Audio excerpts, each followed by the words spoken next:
A 10 to the 50th power is like 100 trillion. One chance, one trillion, trillion, trillion. Yeah. Well, so you got like 100 trillion, trillion, trillion. So one chance in 100 trillion, trillion, trillion. Okay? That's a pretty small number. But he said if it got beyond that order of magnitude, 1 in 10 to the 50th power, then he said the chances that you could expect by probability of anything occurring given any circumstances, time, or whatever you want would never be. He says it's totally impossible for the probability of such a small event to become realistic. That's what Hoyle said. Well, this is a much, much smaller number than that. This is 1 in 10 raised to the 40,000 power. Where does life come from? Well, Argyll reports that random chemical reactions in the Earth, primitive hydrosphere, could not have generated enough genetic information to make the first cell. Therefore, the first organism could not even have arisen by chance. Okay? That's quoted from Argyll, and that's a scientific reference there on the origin and evolution of biosphere, right? Origin and evolution of the biosphere. Chemical, a scientific publication. Interesting. DNA has chemical information. It is a blueprint of all life. DNA spells out every part, every component of any organism. DNA's information cannot be made by accident or by random chance. What about the G, the geology? The information is lacking by random chance, so that solves the letters all the way down to G, right? Now the G of origin, the question of geology. Does geology give us any help in this area that life could have come from the ocean? There's no argument on the composition of the primitive atmosphere. Opinions vary from strongly reducing, which is usually the ones that are always, as I mentioned last time, the ones that are used to demonstrate these origin of life experiments, and all the way and all to neutral, which includes carbon dioxide, nitrogen, and water. There's no geological evidence either way to support those contentions. There's nothing from geology you can get there.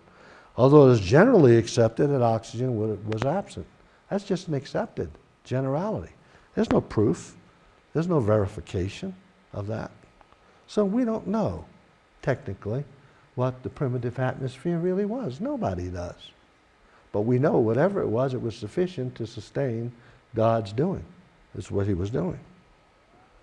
Okay, well, there's the guy in this lab. All right. Okay. No evidence, no science. Science needs evidence, folks. It's not science if you don't have evidence. Evolution is nothing more than an unfounded belief. Now, I know you've heard this more and more times than enough, and it's a truth. It is a religion, of course, is something that you believe in, whether it has supporting evidence or not, right? So evolution is definitely a religion. In fact, it even been declared that by the Supreme Court at one time. So we're not out in left field on this. Evolution is a belief system. It has no science to it. They can show you, and I can quote you all these things that these guys do, and nothing there of any substance at all. Here's another one I'd like to bring to you from Science Daily. This is Professor David Deamer in California, University of California in Santa Cruz. And he's been trying to do life studies, origin of life studies. And according to Deamer, he says, life began when complex systems of molecules came together through self-assembly of non-living components. Same old stuff. Very much like the one I just read you before, right? Nothing new there.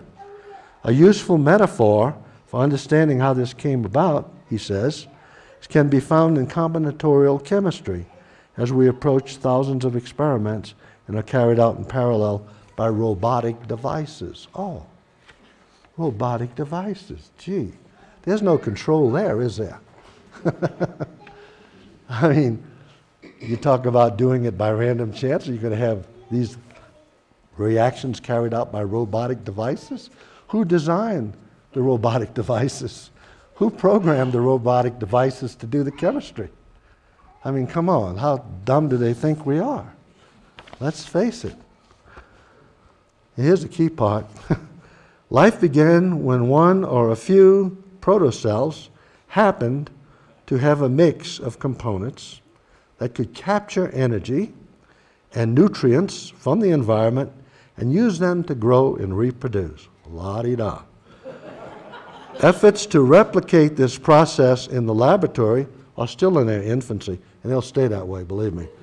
They'll stay forever in their infancy. He says, but we're optimistic that scientists will eventually be able to assemble a living cell from parts list that thereby achieve a better understanding of how life began. Well, what junk that really is, you know? I hate to say it. I mean, these are fellow scientists, I'm a scientist, and it shames me that we have to listen to this kind of stuff that has nothing to do with real science. It's just very degrading. It degrades science. It's an affront to